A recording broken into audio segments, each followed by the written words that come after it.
नमस्ते दोस्तों, मेरे चैनल में आप लोगों का स्वागत है और आप सभी को बहुत-बहुत ढेर सारी बधाइयाँ नवरात्रि का और राधे-राधे, हरे कृष्ण।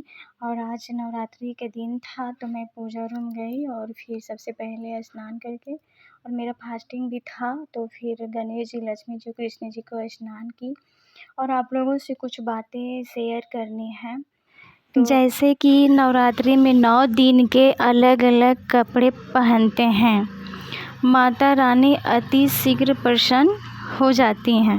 माता रानी अलग अलग रूप की पूजा की जाती है। मैंने भी अलग अलग रंग के कपड़े पहनूंगी, तो मैं आपको बताना चाहूँगी कि कौन कौन से कपड़ा कौन कौन के 9 दिन में पहनना चाहिए। आइए चलते हैं।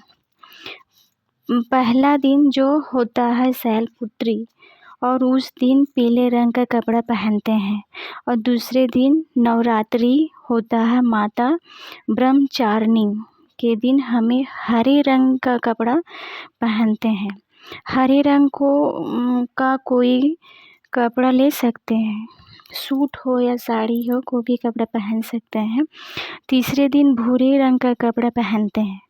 और चौथा दिन माता कुष्मांडा, इस दिन ऑरेंज का कपड़ा बहुत शुभ दिन माना जाता है। और फिर आइए 5वां दिन माता सुकंद माता का सफ़ेद या लाइट कपड़ा पहनते हैं। अगर आपके पास सफ़ेद कपड़ा आप नहीं पहन सकते हैं तो लाइट कपड़ा ज़रूर पहनें। और फिर छठा नवरात्रा है में माता कल्याणी का लाल रंग के कपड़े पहनना चाहिए। और माता 7वें नवरात्रि का काल रात्रि का होता है और उस दिन नीले रंग का कपड़ा पहनना शुभ होता है। और फिर 8वां नवरात्रा, उस दिन गुलाबी कपड़ा पहन सकते हैं। और फिर आइए 9वां आखिरी नवरात्रा के दिन माता सिद्धिदात्री का बैंगनी रंग का कपड़ा पहनना चाहिए। और फिर ये 9 रंग हैं जो नवरात्रि का शुभ माना जाता है। अगर आपके पास 9 रंग का कपड़ा नहीं है तो लाल रंग का चुन्नी भी ले सकते हैं और माता रानी का पूजन कर सकते हैं। गोपाल कान्हा जी का मैं भोग लगाई दोपहर में। मेरे यहाँ सब सिंधा नमक का घी में खाना बन रहा है, तो मैं सोची कि चलो कान्हा जी का भोग लगा देती हूँ। दाल चावल सब्जी और चटनी था, तो मैं यहाँ भोग लगाई दोपहर में। चलिए मैं आपको बताती हूँ कि कौन कौन से दिन 9 दिनों में भोग लगाना चाहिए। तो पहला दिन है माता शैलपुत्री, जो हम चढ़ा सकते हैं खीर या मिश्री। फिर दूसरा दिन आता है भोग लगाने का दिन, तो शक्कर से बनी चीज़ों से भोग लगाया जाता है। और फिर तीसरा दिन आता है दूध से बनी चीज़ों से बनी भोग, जो भी दूध से बनाइए और भोग लगा दीजिए प्रेम से।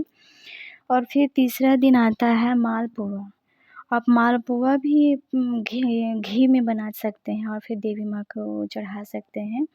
फिर 5वां दिन आता है कच्चे केले की बर्फ़ी, भोग लगाना चाहिए। और फिर छठा दिन शहद से बनी खीर भी भोग लगा सकते हैं।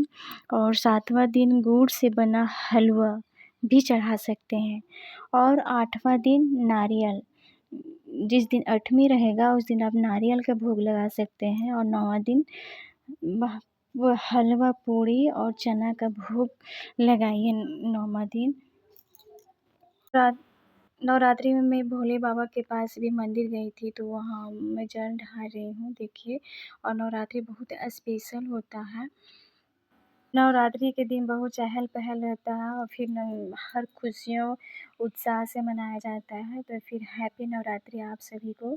मैं हर कलर का बता दी हूँ, फिर इधर साड़ी निकाल के भी आप लोगों के साथ शेयर की हूँ। आप लोग भी इसी तरह नवरात्रि मनाएं और पहनने में भी आसान तरीका है। हर नवरात्रि में इसी तरह साड़ी इकट्ठा करके रखती हूँ, आप लोग भी रखिए। धन्यवाद।